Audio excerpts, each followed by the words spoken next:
Hello and welcome to the For Your Ears Only podcast. Today we have a special episode. As per usual, it is myself and Jack, but we are joined with a special guest, that is Mr. Declyn Cooper. Thank you very much. Hello. Now Declyn works at Slaters. For those who don't know Slaters, you clearly don't live in Scotland or even the UK. Slaters is, I'd probably say, the go-to like tailoring. Yes. That's probably the best description. Menswear. General menswear, yes. Yeah, like if in like Scotland, England, any function you go to and you have a suit, someone will ask, is that from Slaters? Yes, pretty much. Yeah. Especially in Scotland. Yeah, that is the kind of go-to thing. I am wearing a Slaters suit. These shoes are also from Slaters. Pick that up straight away. Yes, you do. As soon as you came in, you went, is that from Slaters? Yes, it is. Walking around, you're going like, I'm sure. Just got to make sure before I put my name in. A good eye. So what we're going to be doing today is asking you some questions as you are the head of tailoring at Slaters. So you're in a position where you know everything about fashion. Everything about fashion. And obviously the world of Bond is like knee deep in fashion. Yes. Everything's about fashion, about looking good, obviously looking good, feeling good, iconic. It's a visual medium as well with that. So when the main character looks really good, looks really sharp, then that is what obviously sells the character. And there's a lot of like looks which are accompanied with Bond, like the tuxedo. Yeah, that was a big one. That's the obvious one for me. Yeah. So we're going to ask some questions. If you've seen the episodes before, then obviously subscribe. If you've not subscribed, then I don't know what you're doing anymore. But yeah, so we are going to go into some questions first of all. So as I mentioned there, you are the head of tailoring. Yes. At Slaters with that. That's correct. Tell us a bit about your job. So my day-to-day job is I basically source and buy all the tailoring aspects of the company. So that goes for the suits, trousers, waistcoats, jackets, anything to do with the kind of tailoring side comes under my remit. So it's just a fancy term basically for a buyer. Is basically how it comes down to, but it's overseeing them. And then through that one was we also launched our made to order service as well, myself and Mark Slater. So as we said earlier on, we've got 27 stores throughout the UK. Glasgow being the world's largest menswear store, which I'm quite proud of. Is it? By square footage. Yes, if you change the Guinness record. The Guinness Book of Records, we do hold the largest amount of menswear. It's interesting, as you said. Sell a lot of suits being the main thing, but we also do casual wear as well. That's what my kind of role comes from. How did you get into that role? For how long have you been in that role actually? I've been in the role 10 years this year, on the buying position. Before that I was at university doing sport management and coaching, and then working at the weekends because it goes a long story back, but anyway, ended up going to university and thinking I need a job, and I had contacts with the Slaters shop in Ayr, and just walked in, any chance of a weekend job, and next week I managed to get it. And from there I loved suits, and suits all came from James Bond basically, and that's as ironically, and I would love to try and say I made that up, but that was always I said to people, I always loved the idea of wearing suits. So it kind of went hand in hand. Did that for 5 years, and then the sales director came down one Saturday and had apparently weirdly heard about me and was like, there's a buying position, would you interested? And at the time when I was doing sport and etc, there's a few opportunities that didn't come my way, and I thought why not, let's try it. And 10 years later I'm here. So it was nothing to do with like a degree in fashion?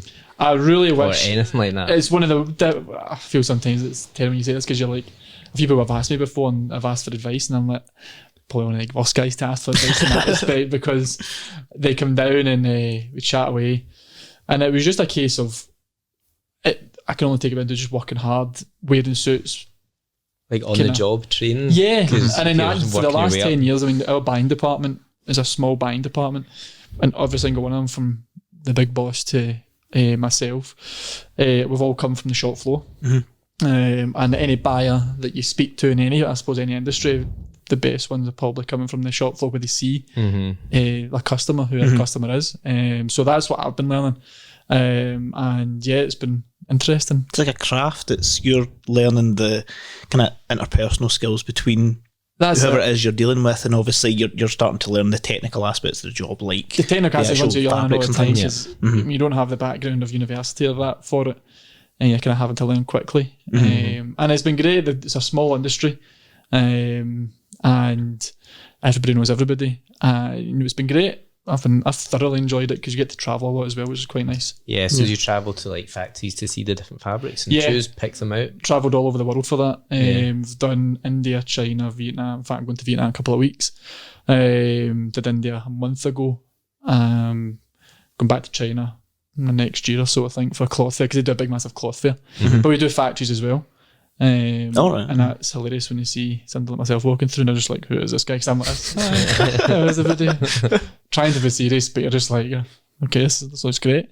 So it's fantastic. Love that. That's good, because I never thought about that aspect of actually going to see where the material's coming from, as opposed to just, okay, this person needs this. What do we have in stock? Or we don't have it, order it in. But if you're dealing with everything from the source material right through. Well, that is it. We take it. We're working now for next year. So what you'll see in the shops next year, we're working on now, or we started working on about a month or so ago. So it's a 12-month kind of process from getting the product developed to buying it to get it into the shops. So, and then by that point it comes into the shops, you're already like, I'm working on the next thing. So it comes in, you're like, oh, everybody's buzzing to see it, and I'm like, oh, okay, I'll wait till you see the next one, because the next one's going to be even better. So you're always working in kind of ahead. So you're kind of working in 3 different kind of frames. You're working in the present, then you've got a product you should bought for 6 months, and then the 6 months after that's what you're developing. So and somehow the time goes fast. Again, it's something I never really thought, because when you think of tailoring, it's not things that a guy, for example, wears all the time unless they're in a job with like tailoring for that, especially after COVID. And then the thing of, again, that kind of hybrid working where people are wearing suits, or maybe wearing one a week if they're going in, maybe once or twice, but then you've got special events are always there, but those are special, they don't happen all the time for that. But the fact that you've still got such a drive of people wanting this over and over again, you get like high street brands that are obviously closing stores down and moving and downsizing and maybe stretching themselves thin, yet the fact that you're still going, no, we're still looking at 12 years ahead, we've still got loads of customers coming through. Keen to grow, the company's celebrated its 50th anniversary last year, and we're always keen to keep on opening more places, keep developing the product. Product's key, because people aren't going to come to us if the product's poor, regardless of what we charge or how good our staff is. But we've got obviously staff in store that helps everybody, something you don't see in many shops. A lot of it's self-service, so we've got the staff in there. We've got another USP, which is we do the alterations for free, so we can make it look even nicer than we've already developed. Something I've always noticed is you have the most staff. It's always like a joke. You go in. Depends on when you go into the fit. We were talking about that the other day. If you go in at say 8:30 in the morning, we're all standing there. You're like, oh, so many staff. But if you catch it at 1 o'clock in the afternoon, you can't find them because everybody's working. It's one of those moments. So you're like, and people will always comment when it's quiet, and you're like, you've just not seen what we just went through. It's like you go through. I think it was a Saturday morning. I went in to pick something up a few years ago, and I went in. And I thought, was someone hot over there? No, it was the staff just chatting, just because I was the first person in the door. But then you come back later on, there's always, you're not looking about for things. There's always someone with a tape measure. It's a good look. Looking if you're okay, check things like that. So from that one. You're always going to be taken. There's always so many staff, but that's the good thing about it, is you're not waiting about. If you're not sure of something, there's always someone to ask. It definitely gave us everybody a good ground in any staff. We'll talk about that. A lot of part-time staff now. And they're trying to get a job afterwards, especially in Scotland. There's always a good to have your CV. Because you're working with the public. As soon as you've got Slaters there, it's almost like a benchmark. Like, it's great, you work for these Slaters, especially in Scotland's fantastic, and it's always a good chatting point at a wedding. Did you get that Slaters? I used to work there. Oh, did you? Do you know so and so? And it just goes from there. Somebody. So that says it's 7 degrees of separation. Statistically, 1 in 3 people have worked in Slaters at some point. It has done. So it has. So we started speaking the first time on Instagram. On Instagram, you are the bearded buyer. Yes, that's for me. For those who want to go check out your Instagram, and obviously you've got a lot of photos there of your travels, as you were just talking about, and different things coming through. Given the fact that you are in such a high role, who famous have you dealt with? I've actually took a note, but I'll try and remember some of them. We spoke about earlier the Stoneman brothers, so the world's strongest man, European strongest man. They were ones that we brought in for made to order by chance, and they were sensational. There was some of the stories beforehand about fitting them, but they're two tremendous guys. Another one. Where were they going? Like they were going to an award ceremony. If I remember correctly, and they're from Invergordon, so they went to Inverness store, and they sent them down to us for this because of their size. We don't have enough fabric. Yeah, and it was fantastic. We had a great time with them, as we said. We still keep in touch now. And they've put some great content out there, so they're doing their TikTok, especially Luke, he's just a joker. Always needs budgie smugglers. Doing something silly. But another one we had in is Tony Curran.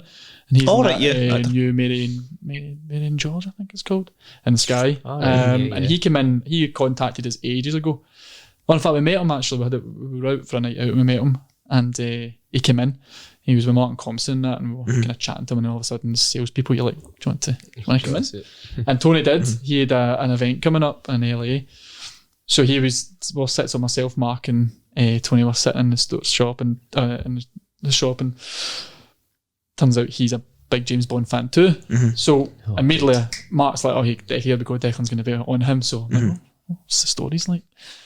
And first of all, we was chatting about what suit he wants. And when we found out big James Bond, and my favourite one's Goldfinger. So I was like, what you could do is a nice light grey 3-piece suit. And he's like, and all of a sudden he just started hitting me back, and he's like, yeah, I want narrow lapel, and he brought a picture up, which everybody knows when he's standing in Goldfinger's like he's a thing in America, he's field, whatever his farm. The ranch. That's the word I was trying to get. And two of us are just like, I know the fabric. Mark's just looking at us like, oh my God. And the two of us were just chatting away about that. So then he says to me, I once met Sean Connery, and I was just like, at this point, I was just like, Joe, just forget about the suit. And he was telling us some fantastic stories about how nice he was to him and his mum and whatnot. And I was just like, it's amazing you've actually met. Was just a hero. James Bond. You have met the James Bond. So that was always quite good. Which the suit is on his Instagram. It's a light grey 3-piece suit. 6-button waistcoat. I'm sure. Because I remember thinking, I know this picture inside out, and he's letting me now just design this suit as Sean Connery. So that was another one. We've had kind of famous. We know in Manchester there's a guy that's actually going around, Javeno McLean. I don't know if you've seen on social media. He's a guy who's I mention him because he's an incredible personal trainer, and he works with a lot of disadvantaged people. And he was just an incredible human being to have in, full of energy. Like I try and match people's energies in a room, but this guy couldn't. I was like, this guy's way more than what I need. We've had a couple of footballers in, had the rugby players in. Finn Russell, he was one that I was going to ask this because I'm not a rugby fan, but I watched you know what's coming with that. So I watched was it Contact? Full Contact? The Netflix one, was it Full Contact? Full Contact, was it? Is it Full Contact? So watched that and really enjoyed it, and then it was like the last episode, and it was Finn Russell in Glasgow in Slaters, and I was like, is that him there? Is that? Trying to spot you. And I thought I need to ask. We had a rugby player, Sam Johnson, come in for his wedding. And we ended up doing half the wedding party basically from NTO. So it was him, the Ferguson brothers, Ali Price, who's at a few of us, and Finn came in. And Finn, I don't personally know him. I've met him through the M2 a few times, but Mark did. And he came in with a picture that he wanted, and it was a dinner suit with shorts. I was like, okay. Nice. Mark was like, that's what he wants, and I was like, and we did it. And to be fair to Mark, done that one, and they came back in to try it on, and he sent us a picture from the wedding because they were getting married in Spain. I think Sam was getting married in Spain. All right, I was going to. It was a broad wedding, hence shorts. But it was hilarious because he sent us a picture which is now on Instagram, slater.mto, and it was there, and it got so many people talking because that's what we use. Because I was like, Mark, and to be fair, they get the picture that Finn showed Mark got it spot on it, like it's identical what he was looking for. The socks up to here and everything, but having met him, I now know why that happened. But it worked. But it was a proper Marmite picture that, because everybody that day and the next day, people were just, my friends and I going, what the hell is this? And I was like, listen, that's and it got people talking. So if anything, it was great publicity for us. Because you'll get people going, what is that? And then people going, no, it's actually not a bad idea, because it's kind of it's formal, but it's warm there. We're probably not going to do it again. No. But we're just to put that out there. But no, it was a great talking piece, and it was a good laugh doing it, especially when Netflix came in, and it was interesting to see little old Slaters on Netflix. That's good. Yeah, I was just not saying. I need to ask about that. I'll need to watch that. So we mentioned a couple of times, obviously, you're a Bond fan. Yeah. We're a Bond podcast. That was the one thing when I seen that. I was like, here we go. I've waited 33 years for this moment. For this moment. We come together. So the kind of Bond, the kind of basic question was that is how did you get into James Bond? How did you? I was actually thinking earlier on about this. I don't remember actually the moment that I got into it. I was definitely young because I still remember doing like a report in primary school, and it was. And to be fair, my mum helped me draw, and it was a picture of Sean Connery with a gun. And I remember doing a report on it, and just basically, like a kid, I was just watching the films. There wasn't an analysis on it. It was just, he's a secret agent. He has this, he has that. But I remember, I think the first video that I ever got was A Man with a Golden Gun, and I don't remember how I got it or why. I remember watching Indiana Jones when I was younger. I was right into action. My brother was in the army. The whole thing was led about action when I was a kid. And just outside all the time. So I think it was just all that, and Bond just was cool in my eyes. Yeah. And from there, I just loved everything about it. It was just fantastic. It was cool, sexy. Like, I was thinking that'd be quite cool to travel. Like, just get on a plane, and it just makes everything look so easy and so cool. And the games were amazing. And that was really what it was. And I think the first film I ever went to see at the cinema was Die Another Day. I think that was the same as me. I was talking to my dad about the ages that, like, I think that was what it was, and it was me and my dad went. And it was right up until No Time to Die that we never went to one, just because he was busy, and my best mate was back over, so who's a big Bond fan as well, so two of us went to see it. So I've never seen that it's one. It's always a big family thing. So it was in your family that was like, because for me it was my dad and his dad would always watch it, and they would go to the premieres, and now I've done it and I would go to the premieres. No, actually, it wasn't any. I don't remember it. Like, I think my mum was a big one. We used to have watched films all the time. I'm a big film fan, so my mum was just into watching films, and we used to watch a film every Saturday night and whatnot, and I think it was just, there was always that, but I was a bit of a dreamer, just sitting there going, just incredible. And I used to be able to watch films all the time. Now my attention span's terrible, but watching films was always just easy, and one was just threw it on. And I actually watched The Man with the Golden Gun recently because I was like, it was so nostalgic when I was younger, just sitting there going, I still remember all this for years since I've watched that. Well, it was 50 years this year. Yeah, actually. Was it 50 years this year? Oh my God, because actually on my iPad for travelling, I always try and download things when I'm travelling, but I've bought Goldfinger and Doctor No. That's the two that's on my iPad at all times now, because I can just go into it if I forget, and I just go, I'll throw them on. Yeah. Do you use these as references? In what sense? In maybe when you're looking at next season or anything? It depends if there's one coming out. There's always the big one that I remember was when Spectre came out, and they did the trailer, and I still have it on my Facebook and whatnot because it comes up and reminds me. And I had put a post up, and it was the moment when Bond stands up in the train, and he's got white tux, and he's got that white tux on, and that kind of reinvented the white tux in the industry. It was almost, people were thinking it was more before, it was kind of old fashioned for cruises, and then all of a sudden Daniel Craig's wearing it, and it's fitted, and he looks incredible in it, and it kind of brought it back mainstream again, going, okay, that actually can be a good look. And that was a moment where it was kind of, right, Bond does have this influence on, and my side when it was, you're going, right, okay, we need to look at this now, because a dinner suit, especially the navy dinner suit, was another one in Skyfall.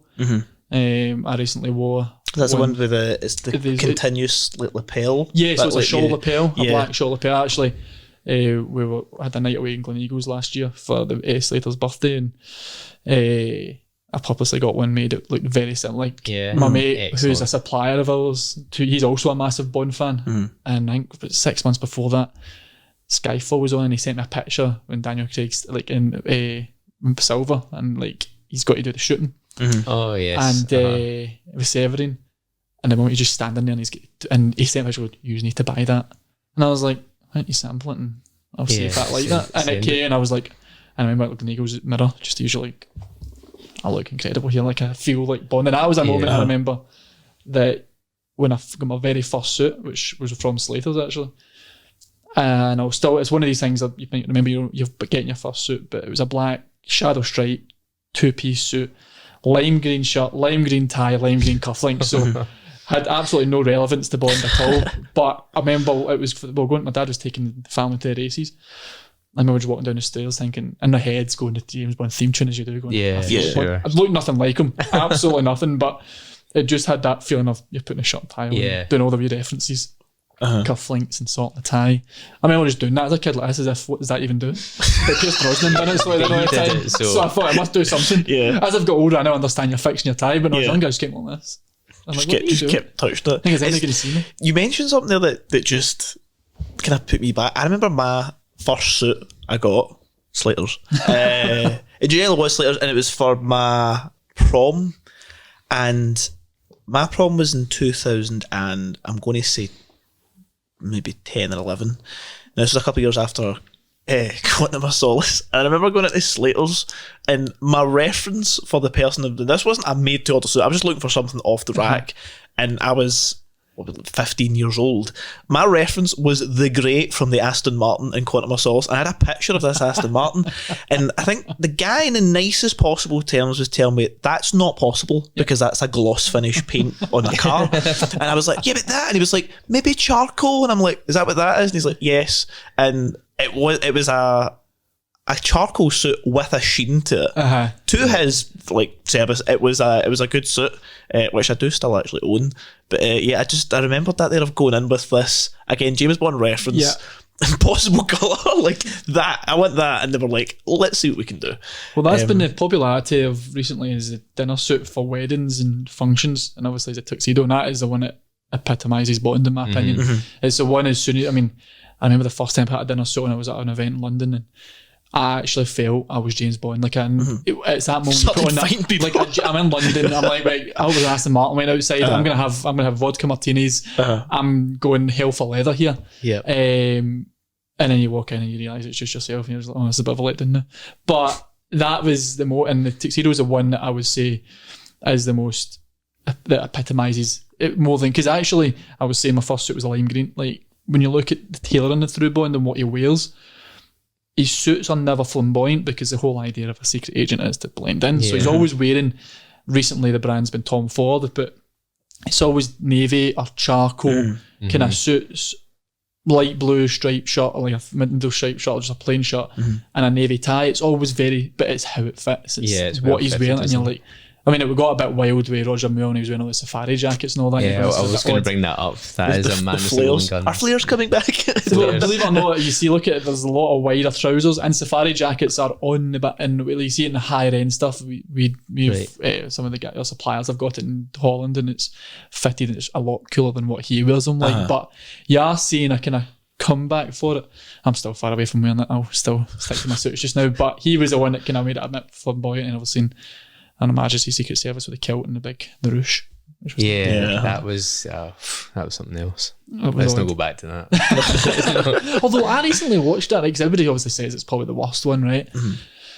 And I was like, I'm going to watch it as an adult, and I'm going to, because I've seen in other forums like people saying actually watch the film as an adult, and I watched it, and it is a shame because actually the story's a very good story. It was good. And Tracy's Bond in it is fantastic, but it was just a lot of other things that just let it down. But the story, I was thinking, if they'd done that with, say, Daniel Craig, I think you'd have an incredible film. Yeah. You said if they kept Sean for it, that would have been undoubtedly the best. It would have been the best film to date, I think, at that time, because it's such a strong story, and also got the romance in it, and it's got different aspects that are kind of strangely modern as well, with emotional James Bond and stuff. It seems like if that had Sean Connery in peak physical condition, then it would have been great. I think like Our Majesty's Secret Service for me when I was younger was, I think, even because my dad was an influencer, it was just like, nah, we don't really watch that. Not like we don't watch that in this household, but more just like, oh, it's just George Lazenby. It's kind of like, I think he's seen it in the same way as almost like a spoof. Yeah, like it's kind of like that. It's not canon. A lot of it was nonsense when they went into the lair, and it was full of like all the women, and they were like, some are nice, and then some are beating them. Like, what's going on here? Like, I'm confused. This was written by a man. Like it was.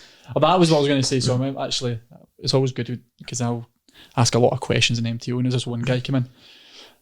For the life of me, I can't remember his name now, but he was a big James Bond fan. So we got chatting away, and I remember his mum and dad were there, and his fiancée were there. But he went he was getting married in a white tux. So we offered embroidery and things like that in the jackets.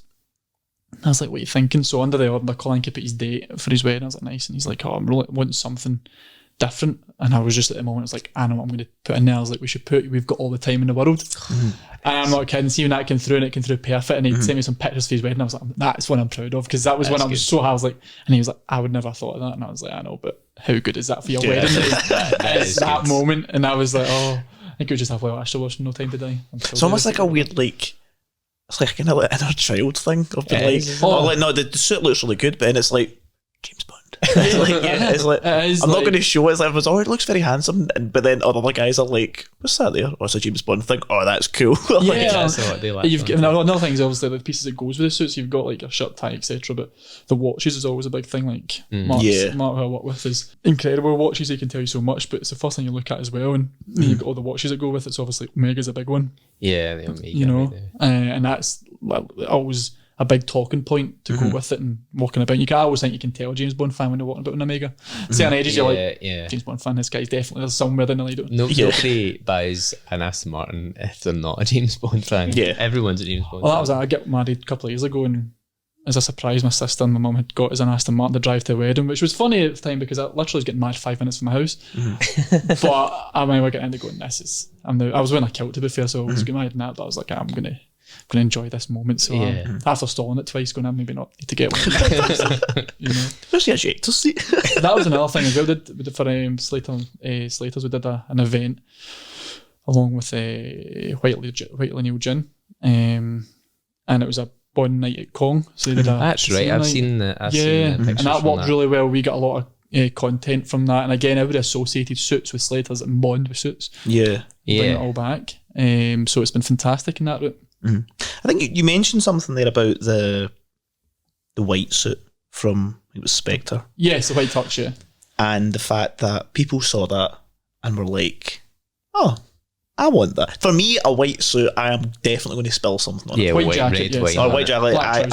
I will drink Guinness and I will spill that on it, and that's the shame of it. Yeah. So that influenced it. We were talking on the way over about the fact that same movie, it was like 4,000% increased like straight razor sales. People who'd never used it in life just went, oh, I shaved, but I'm going to get a straight razor and cut myself many times. So what do you think, especially given the fact that you're like embedded in industry, like that's like an example, but is there any other examples of like Bond that you see people saying, I want this, I want it from this movie, I want this from this movie? No, it's not necessarily like that. Well, people just associate when they come out, it's always the running line of who like you feel 100 times better in a suit, and I will always just throw in as a Bond fan, do you feel like James Bond now? Like, and it's always that, and then you realise if they're a Bond fan or not, because I go, they just look at you and go, huh?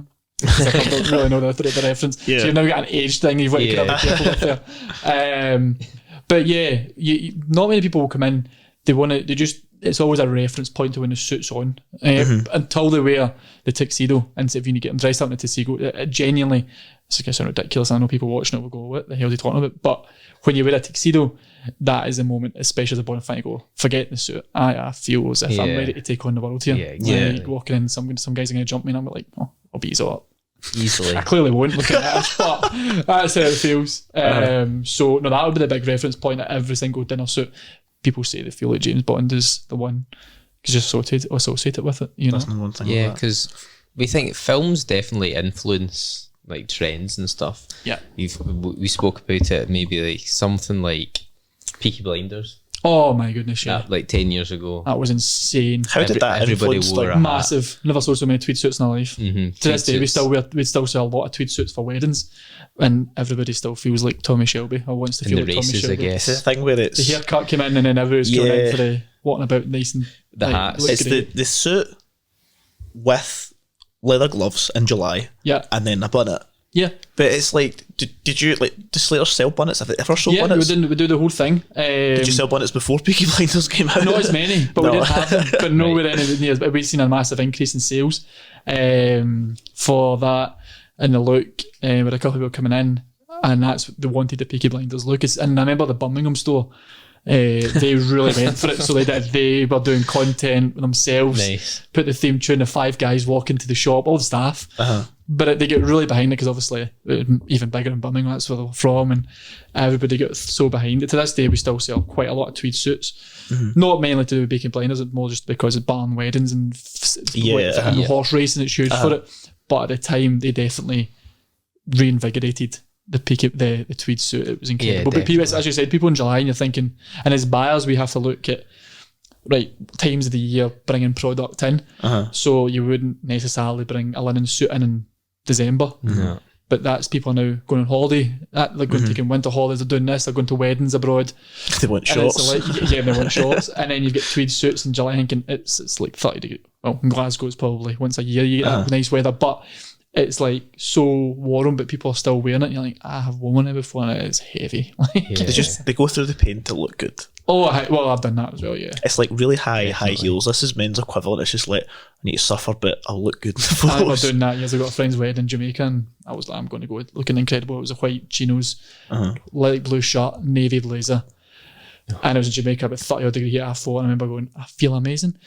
But I can't take this jacket off because my shirt is now dark blue and it's now light blue. So I was just like, okay, now this is suffering. Like, when can we just start dancing? And I can make an excuse to take this jacket off. So yeah, that's pretty good.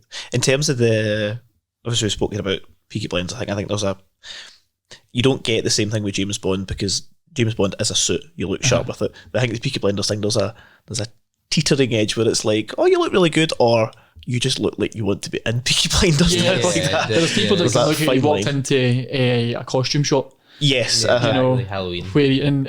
But I was thinking that last week when we were discussing different things, and I was like, it doesn't. And I was mentioning when I got my first suit, people just associate suits as much like you go to Slaters, you get it's like word association, Slater suits, and people think of suits, they think of James, as soon as they put it on, it just feel like James Bond or Tommy Shelby. Or, another one was obviously you get the guys in Super Saturday, all wearing suits, or Jamie Redknapp, they're all wearing those suits. It's all tailoring looking, so they're feeling like that. Yeah, and that makes a big difference. So it does. But yeah, Bond just feel like what about James Bond in my opinion. Even though I don't look anything like him at that time of the line. Even now, I'm what about when I look nothing like him, but I feel as if I you feel it. I think you feel it. But it is like it is like a uniform. I was actually talking to my wife about this the other day. Like I need a uniform to be able to do any work. Otherwise, it's like remember at school when you used to go and it was like dress down day, and mentally I wasn't there. I was just not there. So you need to put a suit on to feel like I'm at work. Yeah, you were talking as well about like that kind of association of like Mad Men. Again, Mad Men is just a suit, but it's like how many people just put a suit on and then just started like drinking at 9 in the morning and taking up smoke. To look cool.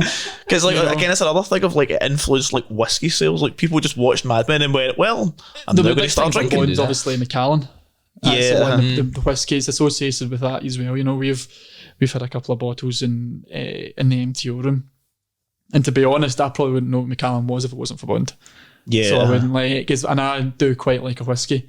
When I was drinking, having the house, I couldn't go out a night out and drink it. It'd be weird. But it was sitting there, and wouldn't have, if it wasn't for Bond, I wouldn't have a clue what it was or how good Macallan actually is. Yeah. But they do that with the brands. You see all the kind of links. I remember when COVID, I started a kind of clothing brand myself, and it was about the buyer, and I remember doing a wee photo shoot with my mate, and some of my mates had it, and there was a picture of Heineken Zero, and at the time that was what they were doing the marketing with. That's right. So I thought, and I had a picture, and it was my jumper that I had, and it was a Heineken Zero. I thought, I'm going to post this when they do another post of like Heineken when they're doing the advert.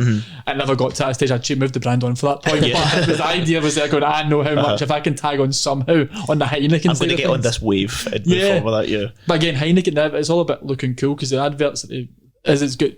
More than I think obviously Daniel Craig reinvented the role of Bond. So he did, as you probably spoke about, and they've made a lot of things look sexier, and that will be that's not doesn't need to look anymore, but they've got that, they've got suiting and their brands. There's now brands that he wears that people probably wouldn't have known unless you've got a suit brand like James Bond, and he's casual wears a lot of his NPO, which is in London. NPO. You've got Omega. You've got Heineken. I mean, Heineken, for goodness sake, it's a big brand that it doesn't need Bond, but it looks, the adverts that were producing, you were just like, I always thought that was such a mad branding because they were like, oh no, this is Heineken. But then it was like, but how does that fit in the story? Or James Bond drinks this when he's at his worst. And it's like, what? like, I get that you're still there, but it's like, Bond is at rock bottom and he's going to have Heineken. Like how, like in the Skyfall when he's in Shanghai, when he goes to Shanghai, and I'm like, where's that hotel in Shanghai? I sometimes go there. I've never seen one in my pool upstairs. So I'm in Google like that. What hotel is it? Turns out it wasn't actually in Shanghai, but it was in Asia somewhere. And I was just like, I think it was in Hong Kong the one that he was at. But I was like, and I've sat at bars thinking that's what Bond does. So I'm going to just sit here and just have a whiskey and just like wait until I finish a drink, but basically I'm waiting to finish a drink Yeah. to feel like that moment, and then, okay, that's me done now. I've had my wee moment to myself. Like, because he makes things like that look cool. Yeah. I am content now. You mentioned it's actually quite an interesting point that you said about you said about how you feel and how it's like a uniform, and yeah, I think it's something we were talking about. This was weeks ago. We were actually talking about this, and it's probably kind of relates to that. There is, so see the way in movies you mentioned that. So obviously you've watched loads of movies over your life, watched the James Bond movies with that, and it's always like the kind of character at their best. Or they're always the best dressed. And even away from James Bond, if you look at like Mad Men, Peaky Blinders, even general like gangster movies, just to stick with like males, first of all, they're always the best dressed with that. And no one will disagree with the fact that most people look the best when they're in a suit or in formal wear or in some kind of tailoring with that. That's the big events, that's how they look good with that. And you always look at the older movies and you think like, would they dress like that all the time, or people just dress like that? There was no such thing as like casual wear, like sitting in like trackies or going to like the shops in your pajamas, which I've seen last week. That wasn't a thing. Yeah. But nowadays you don't really see. It's like if you look best in a suit, then why don't you wear a suit all the time? You probably do. To be fair, my wife would say that. Yeah. I think, unfortunately, I work with our boss who's been with the company for 50 years, but he hasn't been retail all these days, and I won't embarrass him by telling his age, but he talks about this a lot, and we talk about, you look at Peaky Blinders, obviously back in the 20s and the 30s, and they were all wearing suits. He's like, but that was like, it wasn't until, I think he said, was it the 60s or 70s, maybe 70s, like menswear was clothes to be warm in. They weren't to look good, so you had your tweed suit, but that was a pair of slack trousers to put on, and they had leggings probably underneath to keep warm. They had a t-shirt and a shirt and a tie. It was just to look smart, but it was more clothing. Okay. And then I think the invention of the boutiques in the shop, so these were back in the 70s and 80s when the high street, there was high streets, and there was influences from Europe and things like that coming in.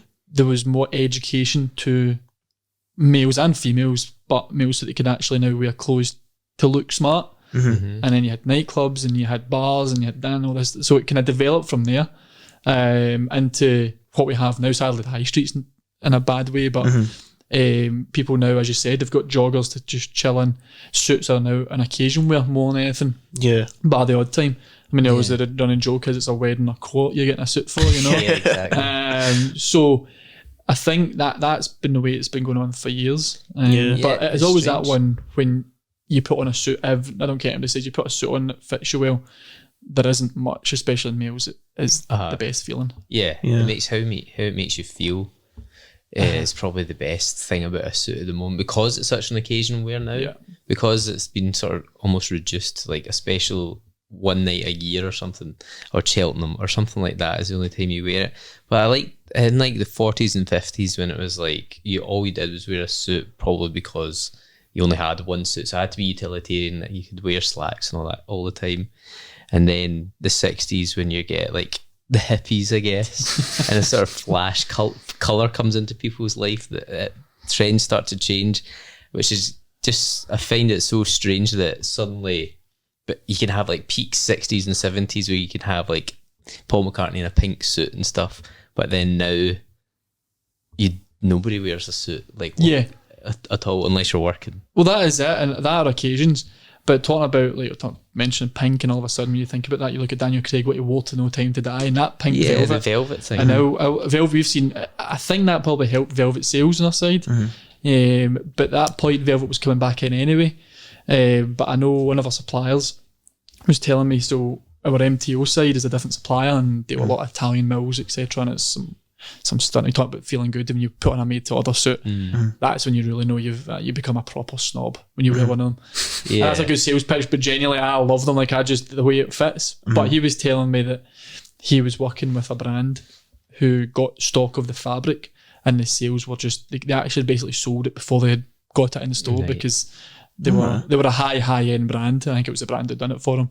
But they had ordered like, say, one for him, but they knew fine well as soon as this hit it they were gonna sell. And they didn't buy much, but they sold out because it was so, I mean, everybody was like, oh my god, what's he wearing a pink velvet? I was like, this is great, and like, everybody's talking about it, and it was fitted to within an inch of his life. I always remember that in Spectre when he's walking on behind me going, I know how suits fit, and that must be a lot of elastine in that, because those trousers are tight, and he's doing roly-polies and jumping about going, I can't even do that in mine. Yeah, I find that weird as well, that through the decades, things like right now for casual wear, jeans are like wide leg trousers are in, high waisted trousers are in for everyday wear, flares for girls. But like 10, 20 years ago, it was super skinny suits and skinny ties and all that.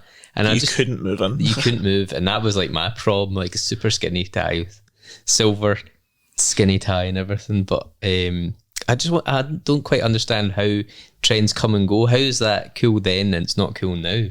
That's fashion, to be fair, in that respect, because I'm the same. Like I know how, like, you know how it works. What you do is, realistically, if you follow women's wear, women's wear always works maybe 3 years. Men's wear's very slow, and it's there's only so much we can do. Obviously, get high end guys brands, can't be arsed. but really, guys will always be like that suit you're wearing. I know how popular that suit is colour wise, and that's been the same the past 18 months to 2 years, and it's going to be big this year and it's going to be big next year. Obviously, there's more trends that fits, but you look at now women's wear. I think in our industry, COVID distorted a lot of it, because nothing actually happened. Normally every season or every year there's a change. You see there's a colour change or there's a fit change. Well, basically shut for 2 years effectively, COVID. So it kind of, I remember coming back to work going, I don't actually know where we are, because we've got suits that were bought for 2020 that's now effectively end of 2021 that they're coming in, and you're trying to then find, you try to do your job to buy for 2022 and going on, and you're just a bit like, I don't really, you want the product to come in and find and then you're bringing off season and whatnot. It was an odd time, but now you're seeing women were wearing like the boyfriend jeans, so they're slightly higher, and you're going, okay, their waists are quite lower because they're skinny and it sits below them, and then you're going right, and then you're seeing like the celebrities and that, and it's the flares, and you're like, oh, they look horrendous. But fast forward a year, they actually look normal now, and then it's coming to guys' trousers where there's brands out there that we follow, like a suit supply, and they're right now into quite a full leg. So eventually we're fortunate that we are fashion followers at Slater, so we'll always be able to cater. We have the alteration department that helps us out in that respect, you know. But that's what it is. It's one of those things that we just follow it and see, right, okay, what's happening, because I don't know half the time. They say catwalks, but I've looked at some of the catwalk pictures and I don't know what they're educated at anyway, because it blows my mind. I'm like, how am I supposed to look at that? Like, and know what I'm doing after that? Like, it's so weird. I think sometimes the catwalks are just, I don't want to say they're a joke, but there's some things like someone's like wearing like a tyre on their head, and you're like, what's this? We got to go to one. Last year we went to one in Belgium for a supplier that does a made to order, and it was in Belgium, and it was outside. I remember watching it, and they do men and women's tailoring. It actually wasn't as wild, because I was thinking, right, we're just gonna have to sit there and try and pretend that we know what we're doing. But fortunately, it was a lot.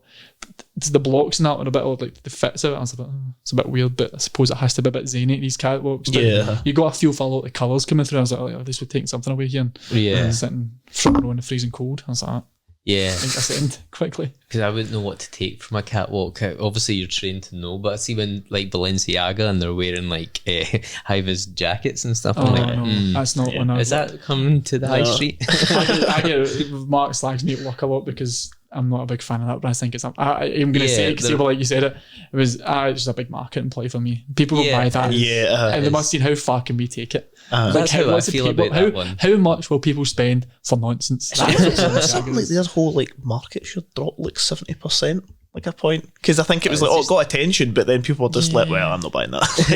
I think people are now as well seeing that obviously you get the sustainability side of things, which is another discussion for another day, but I think people are buying a wee bit more quality and are looking at what they're buying. So what we're seeing is people are going back to more plainer colours and suits. And I think what people are doing, whether it be the cost of living or whether it be this, or people just want slightly nicer product, but they'll buy a nice plate. Because when we launched our made to order back in 2022, in Mark and I's head, people are going to go for like wacky checks. They're going to go wild.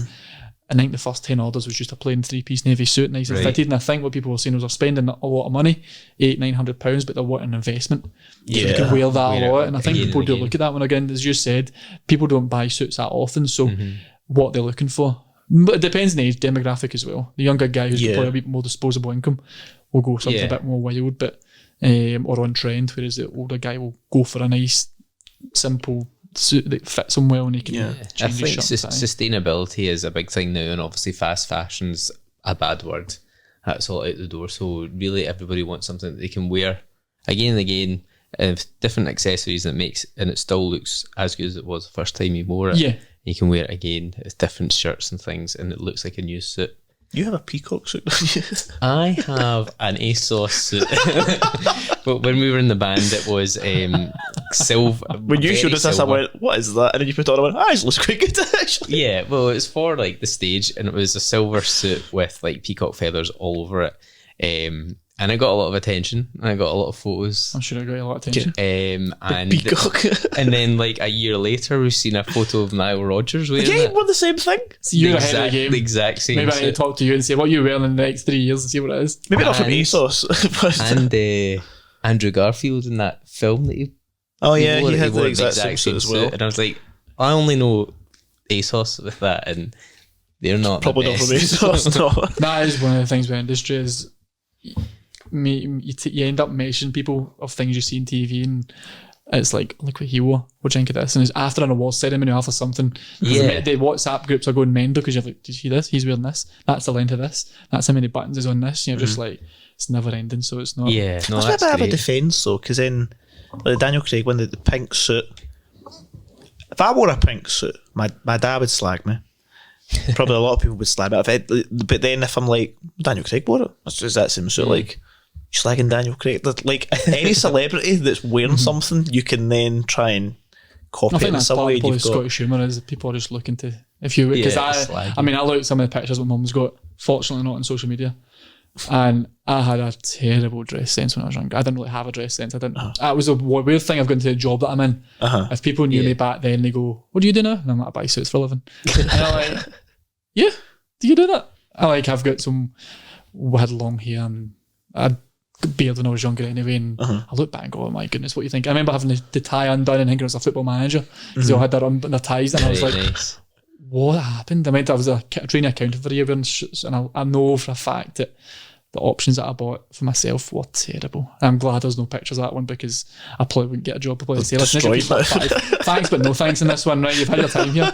And I always remember that, thinking, wanting to work in accountants, if I'm going to feel cool going up to Glasgow for university and that in the suit and going, yep. And then just looking back, I go, what was I thinking? Nothing worked. Nothing. I don't think anything was matching. Yeah, I think that could be an age thing, because for me as well, I feel like even now I don't really have any fashion sense, that I just kind of. But recently, it's been like, what are like celebs wearing? What can I take from that? How does things fit together? And taking more attention for that, following brands and seeing what they're saying. Whereas like in the past, it would just been like anything. A Manny white t-shirt or something like that. Tight and going, oh my goodness, looking back, is that what I wore? It's not like that t-shirt that's like a polo shirt that's like a coloured cuff. That's a Top Man one? Aye. When everybody got in Top Man and it was his jeans and the, I went like the like parties for like 10 years ago like that, just going, ooh. Like, it was 2 for £18, so it was in Top Man. I remember getting that, and it was all the colours and you could get them all. And I'm always hardly a build for a skinny t-shirt, so the thing is, I've got older, I've now started to look at like ease. Like everything needs to go. Like my wife goes nuts because she washed some of my clothes the other day and it was just navy. Everything, like when I travel, it's like a navy 2-piece casual suit. I've got navy trainers, and the reason is I know I can pack lightly. Everything goes. I need to think about it. As much as I'm in the industry, I'm like, I go for ease. Like it's just it goes in. She's like, Declan, but you've got no colour. I'm like, yeah, but I just know it's all going to go. She's like, it's just colour navy. I'm like, no, it's fine. Don't you worry about it. Like, I know what I'm doing. I'm in a trade. I can do these things. I'm sure one day I'll look back and go, what were you thinking? But right now it works, so it doesn't trouble. Yeah, well, I guess back then we all thought that worked as well. Oh my goodness. Honestly, I can still see pictures of my head going, I hope they never see the light of day, those ones. Like I remember Bebo looking back going, oh my goodness. But I had a sports jacket once, like a blazer I got for a Spanish brand, and denims and trainers, and this was back in 2007, 8 maybe. Got back for holiday, walking down the beach wearing this blazer. Fortunately, nobody slagged me, and I think I just got the point at what is he doing, but I must have been ahead of time. But what was I thinking? Like, who walks down Prestwick Beach when I was wearing it? It's like 17 years old. I thought this was overseas. No, this was actually Prestwick. Like a blazer on the beach to me says like staff. Like that's the way it's going. I actually you can still see certain pictures, and it was in Bebo pictures. I remember thinking the bad quality going, and the dodgy haircut, and what was I thinking? think I had no shame. I think this has got me so far. Just trend setting. This was the new grunge. Yeah, try to trend setting, not what to do. Don't avoid this one. But yeah, that would be that. So it is. So can I bring it back to the kind of Bond thing with please. That? Obviously, Bond fan with that. What would you like from the new Bond movies? What do you want to see? What do you want to see more of? And so this is the one everybody comes what talks to me about it because they know how much. Obviously, the news was Aaron Taylor-Johnson. Yeah.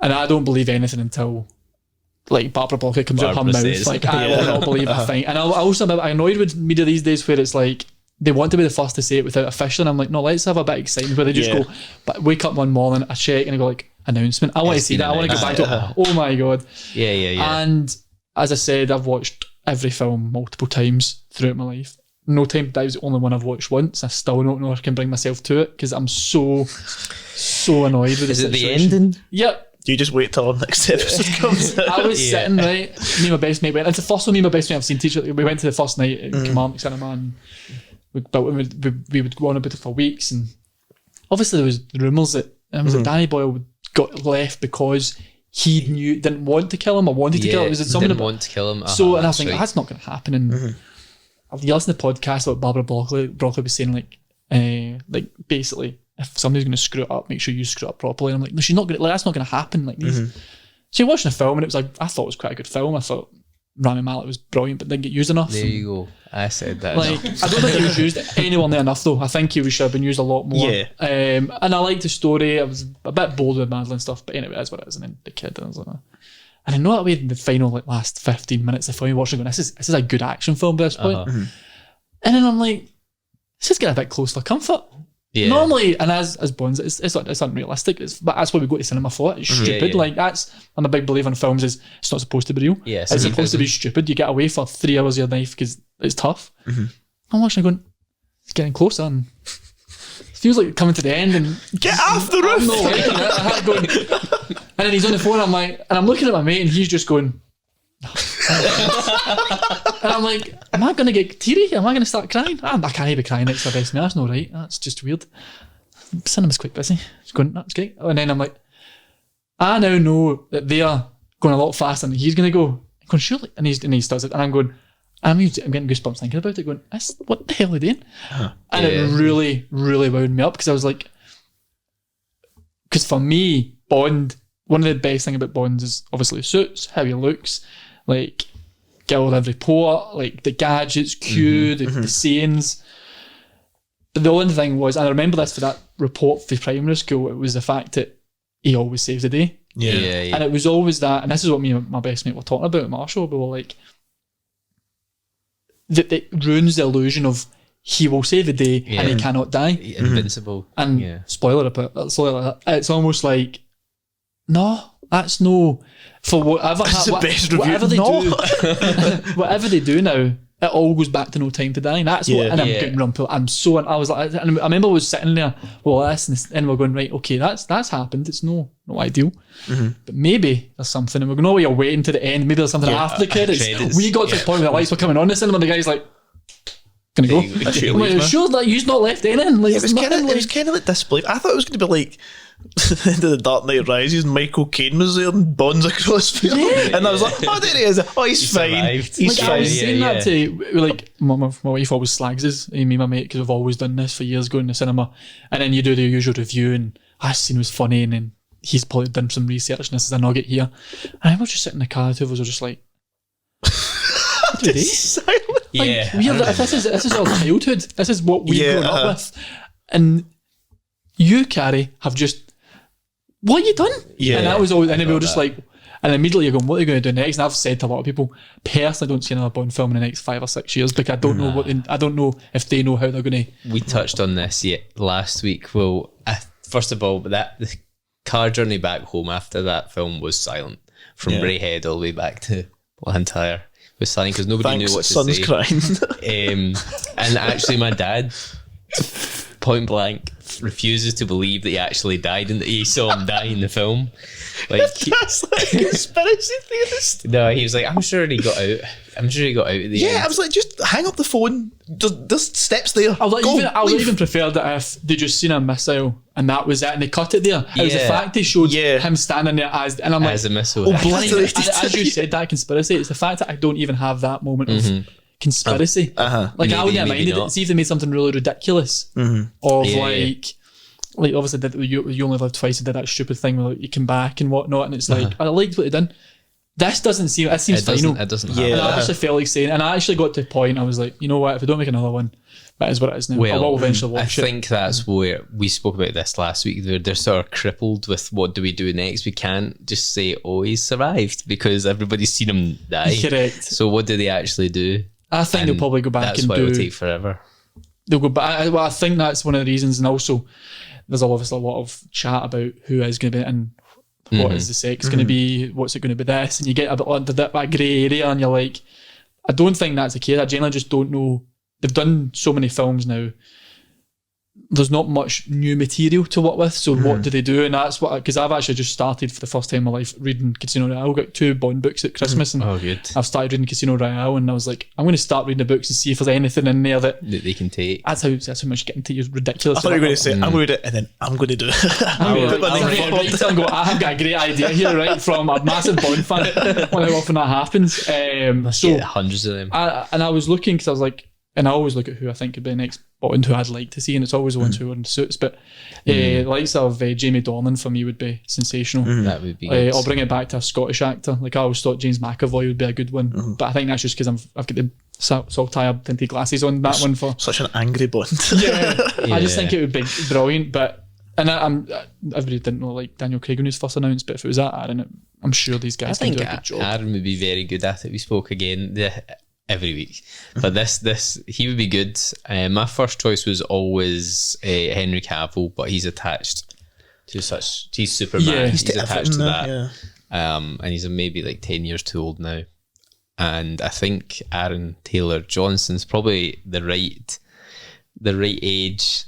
He's a bit too ripped, I guess.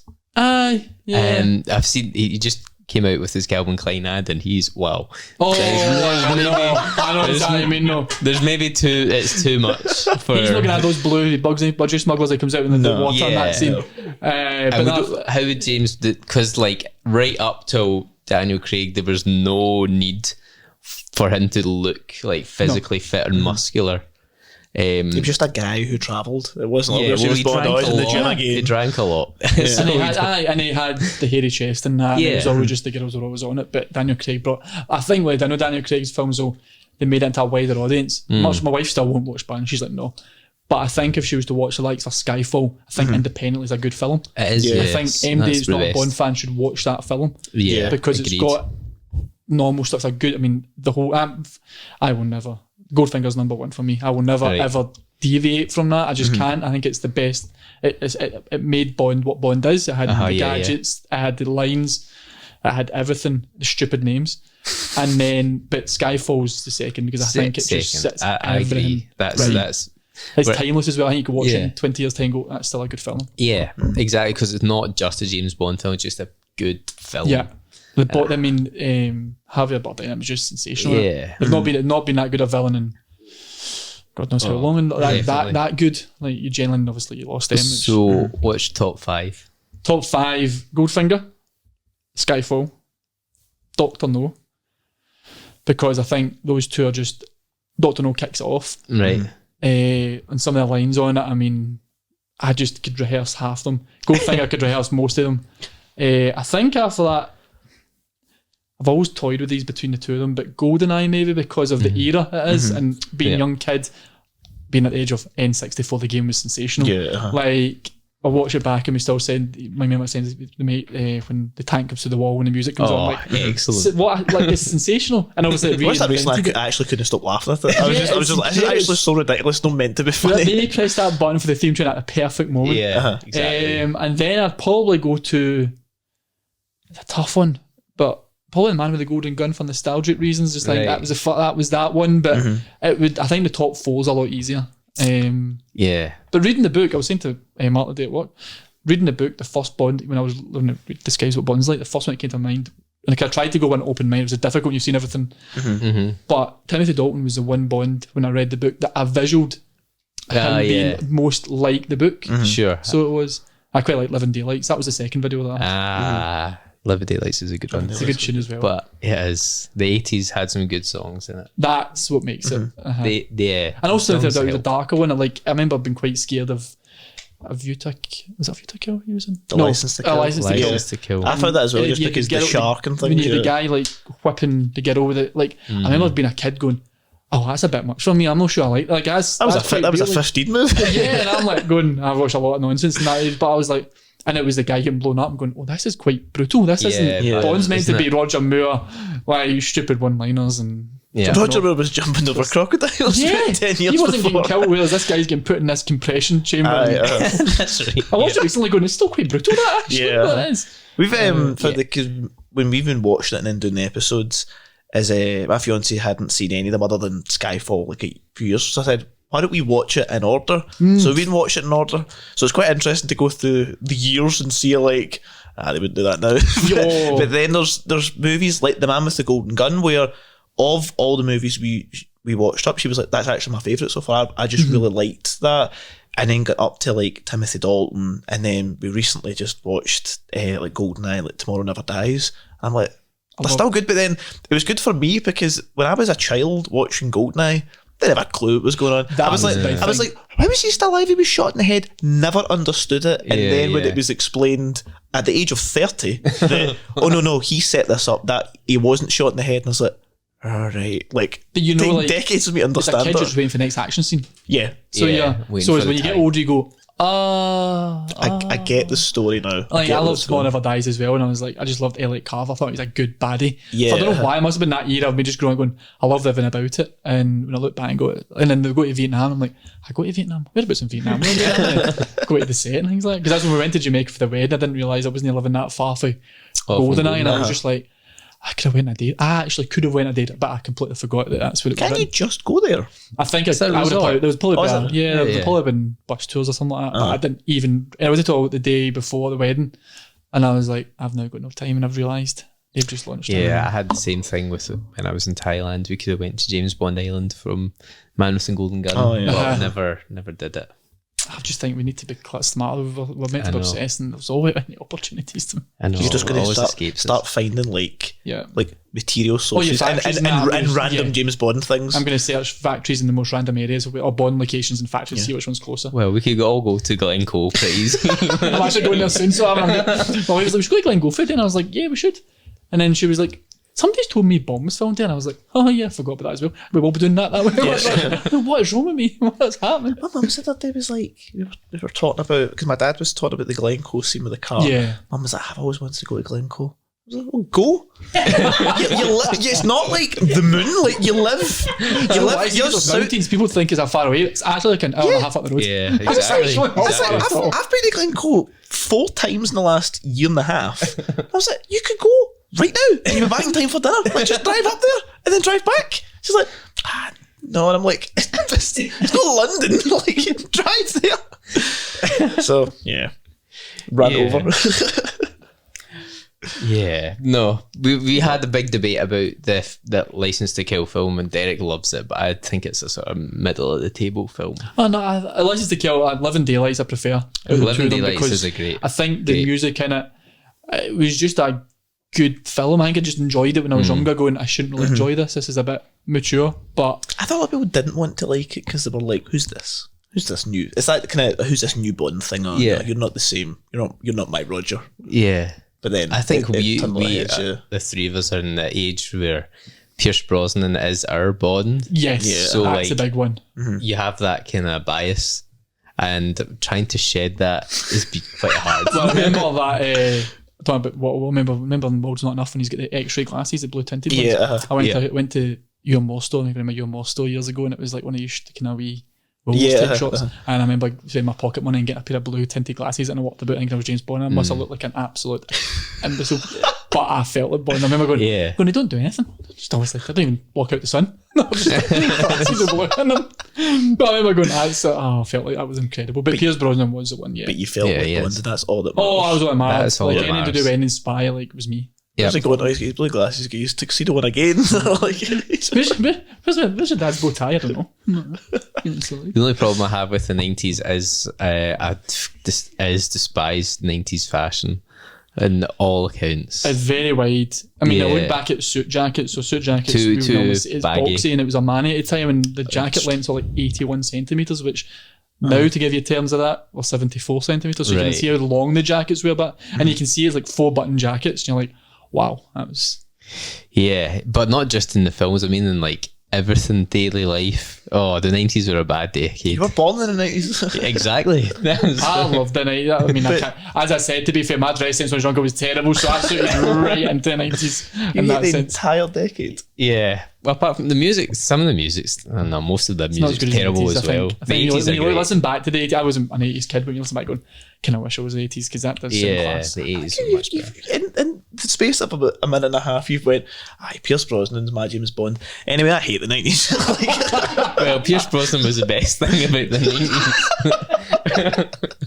90s. But yeah, I get that. It was Brioni or something was his suit. That's right. So yeah, I remember my dad has one purely because of that. That was his era where he had disposable income, but not anymore. I think that was also when Omega started as well. Probably the Seamaster. The Bond scene, that was a big one. It's always when I said Omega, if they get a Seamaster, that's when you know they're a Bond. Well, we went to go see Casino Royale for the first time, and it's still Brioni because of the deal at the time was Brioni, but for Quantum of Solace it switches to Tom Ford. That's right. And I remember us watching the end of Casino Royale. He has that 3-piece silver suit, and then the opening scene for Quantum of Solace, it suddenly becomes a 2-piece Tom Ford. I've never realised I'm like, that. There's a continuity error. Oh, that's a killer. Imagine doing that. There's an error there. They just put a waistcoat in there just to have made it similar. Is that different suits? No, it is, because it's a 2-piece, because he's opening and he's all ripped. Like it's ripped, the suit's ripped because he's run about the half chasing this guy. It's a continuity error.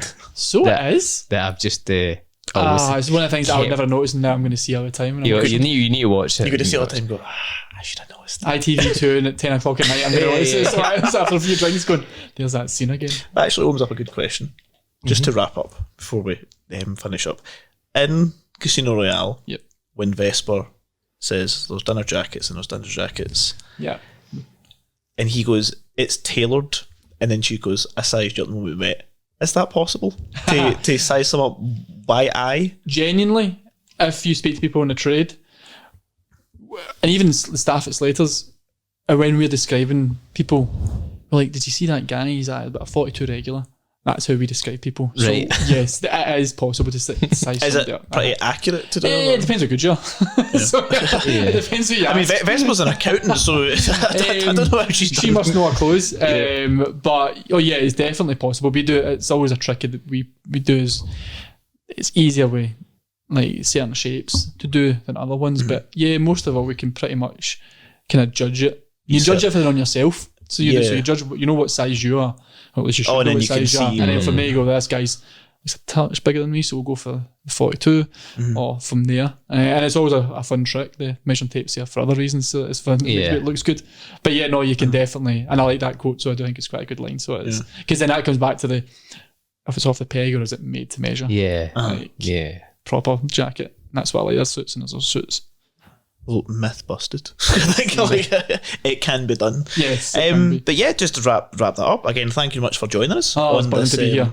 This special episode. It was good to speak with like a Bond fan. Yeah. But then also the fact and have the time to speak to, because sometimes when I speak to them, it's either passing or people get bored very quickly. Because you're never just, unless it's with your best mate, like as I said, my best mate talk about the Bond. But if you're in a crowd and there's two of you, it's hard to properly discuss it. Yeah. And everybody's got, like, there's people there that are fans, but they're just plastic fans. Yeah, casual. They speak their own opinion. Like, no, that's not right. You shut up. The thing as well, like, it shows you like, have no say. Jack and I have like varying opinions on certain movies and things, and then the fact is, you've come in as well and you've got like a different opinion. And I think with a lot of like movie franchise, there's usually one that people always go to and say that's the best, or that's the worst. And James Bond is quite quite polarising. Yeah, I think it's just because of the variety. There's it's a long go. It's so probably many. one of the longest running film franchises. So I think there's different eras. I mean, my boss, who's older, I think his first film to go and see was it? No, it wasn't. It must have been one of Roger Moore's. I think it was actually Live and Let Die was the first one we went to see. So he's got a different aspect of Bond to what he has. Although we both agree that Goldfinger is our favourites and is the best, but again, it's an era thing, and I've got the saltire tinted glasses on when it comes to Goldfinger as well. Yeah. But I think people that it's went through so long that there's going to be different opinions because it's a nostalgia as well. Yeah, it's good or it's strange how it's so like deeply set in some people and some families. Like my grandparents went to the Goldfinger premiere, and he's like a big fan. And he actually took my mum and dad went on one of their first dates to another Glasgow premiere of a Timothy Dalton film, and they all had to wear suits and dresses back in the day. That's it. And it's just weird how. The only say I got in our wedding was I got a name. Our table names at our wedding was all after Bond films. Yeah, and the top table was Goldfinger because I was like, that's the easy one. And then for there I started working it back from front to back, and I was like, and we've got 3 people you don't like on Moonraker. on a match Secret Service already, didn't it? Yeah. But I've got 3 canvases in the house, and it's of Sean Connery and Goldfinger when he's getting next to Aston Martin. His poster shot, and then. What's the other one I've got? There's 3 on my, and to be fair to my wife, she's allowed that, like, because she'd be like, no, that's not happening. But this one, she was like, although the one of them is at the toilet, when you open the toilet door, it's Connery's face, and when we first got it, it was quite, human face looking at it is just a bit weird. So that's how much it is, and I'm sure if we have had kids, I'd be like driving it into them going, yeah, I like it, otherwise you're not kidding mine, get away. Yeah. Go get more. But yeah, thanks very much for having us. It's been a pleasure chatting. You're welcome. It's been great, really good. Thank you for joining us. I hope you've learned something. Yeah, I have. Jack even had facts of tailoring. I did. I know. Where did that come from? And continuity errors as well. Yes. But yes, thank you very much for joining us. If you've not subscribed, then go and subscribe. If you like the episode, then go and share it. If you've not been to Slaters, go to Slaters because look at us. We look good. But anyway, thank you very much for joining us, and we'll see you next time. Bye. There's not a round of applause anymore now. Thank you.